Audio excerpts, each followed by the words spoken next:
Well, I can tell you Lee McCulloch will have enjoyed this, because Kilmarnock have their second point on the board this season.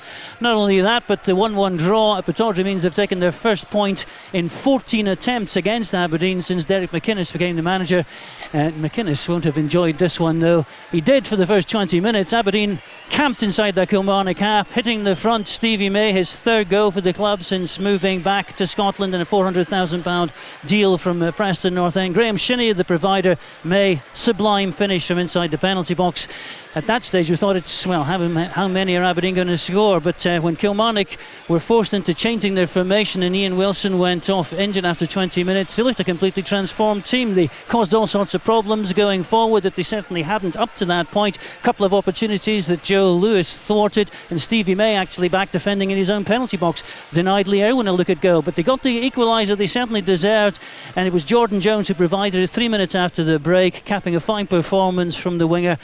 Slick 4 or 5 man move, and then Jones just lobbing it. Might have been with a native deflection, but it certainly cleared the towering figure of Joe Lewis, dipped under the bar, and it could have actually been worse for Aberdeen just shortly after that. Jones stunning provider, Findlay this time with the hooked effort that came back off the crossbar. And although Aberdeen were able to bring on Gary Mackay-Stephen, Ryan Christie and Adam Rooney towards the end, they didn't really cause Jamie MacDonald many problems in the goal. It's a real confidence booster for Kilmarnock going into a home doubleheader against Dundee and Ross County. They're still at the bottom of the table, but only now on goal difference after a 1-1 draw at Aberdeen.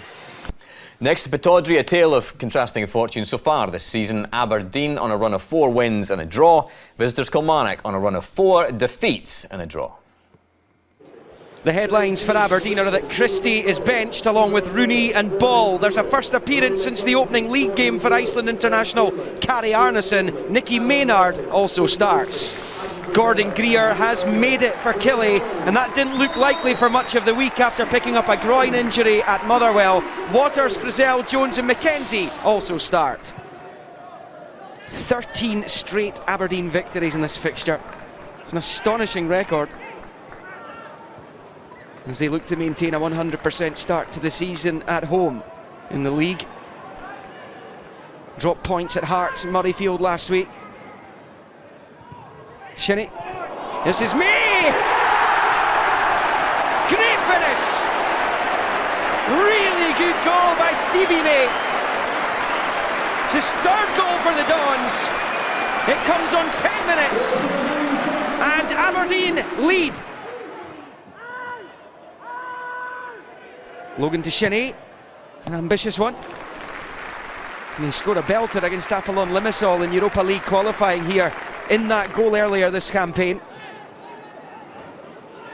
Killie desperate not to finish the weekend bottom of the pile. It's a possibility. That's Jones. Didn't quite catch it.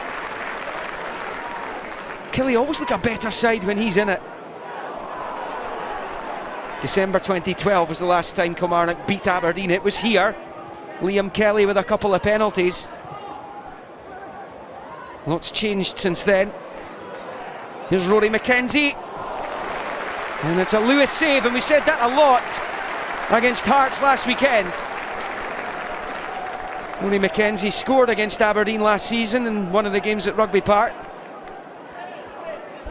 Corresponding fixture between these two at Pittodrie last season saw Aberdeen win 5-1.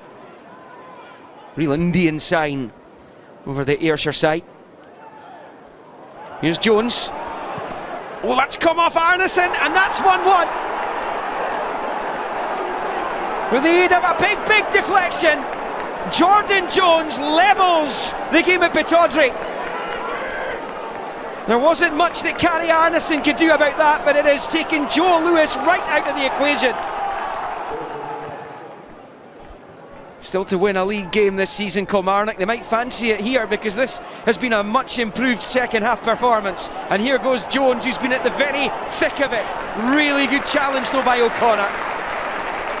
It's an example as to why Aberdeen are keen to tie him up in a longer deal. Much to ponder here for Derek McInnes, that's for sure. Did warn that Kilmarnock would cause problems. That's come off Findlay and it's off the bar. Well, Aberdeen are rocking here. Findlay caught that, looped it over Lewis, who's speared by his crossbar. Here's Christie. He gets the break of the ball. He's been brought on to add a bit of dynamism to the Aberdeen performance. May goes back to right. Comfortably held by Jamie MacDonald. This is better from Aberdeen. Haven't seen much of it in the second half. May to take. It's attacked by McLean. And Christie was in behind them as well. And you can see what Gordon Greer makes of the defending. I think it was Rory McKenzie who lost Kenny McLean. Tough fixture list for Aberdeen coming up. 2 visits to Motherwell, then St Johnstone here, trips to Hibs and Rangers, and then Celtic come calling. That's Stevie May.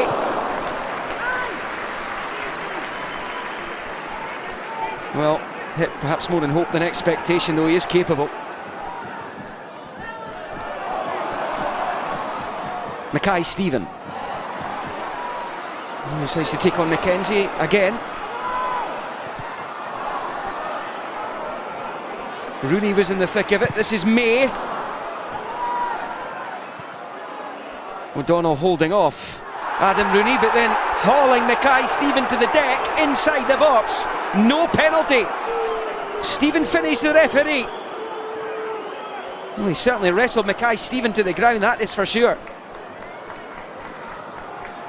May, Christie, McLean, all over this Aberdeen free kick. It is May! It is MacDonald! He might just have preserved a point for Killie here.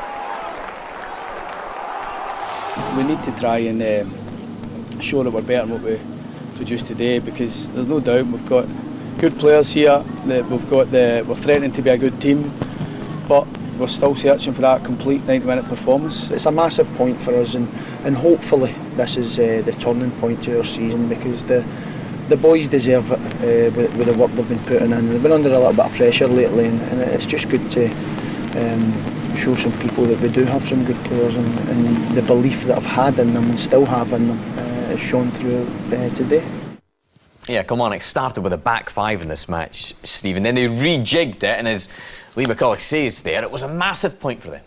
Undoubtedly their best performance of the season. They were superb in the match, as he rightly said. And the thing that I spotted, that normally in the first 5 games of the season they've been quite direct, going long, but yesterday they wanted to keep and pass the ball, and for a team that's lacking in confidence, it was very impressive. They kept rotating the strikers, and the balls into feet were superb. The thing that stood out for me was this man, Jordan Jones. Yeah. He was unbelievable. When he was running with the ball at the defence, he caused absolute monster amount of problems. This ball should have come in here to the inside by Erwin. He didn't. He hesitated on it and eventually got it blocked. But again, they didn't go long. They looked to build the game through the midfield on every occasion. They passed with composure. They had options. They had space and time in the ball. Look at the forward options here he has. It's a great run from Rory McAllister. He gets a bit of good fortune and manages to get his shot off, which is well saved in the end by Joe Lewis. And this one actually comes to the goal. They're pressing well. Again, a wee bit fortuitous to win the ball back, but here they're in no rush to get rid of it. This ball might have come into the box in a diagonal in the first few weeks of the season, but it doesn't, and they've got options on the ball and movement off the ball. They keep it, they're composed, again, patient, no rush with the build-up, and when the ball eventually comes to the star man in the team, back to Jordan Jones here, yes, again, a wee bit of luck with the deflection, but they've built the game superbly well. And they were well worthy of their point yesterday, no doubt about it. It's got to be a huge confidence booster for them, Michael. Maybe they do prefer playing on grass as well. I think everybody does, do they not? Yeah, but you heard, Lee McCulloch in his interview there saying that the belief that he's had in them all along, and I think that Tom touches on a good point there, to play the passing style of football, to go to a place like Pittodrie and do that, it takes belief, especially off the back of what has been a bad start to the season. So it's a huge confidence booster to get a point there.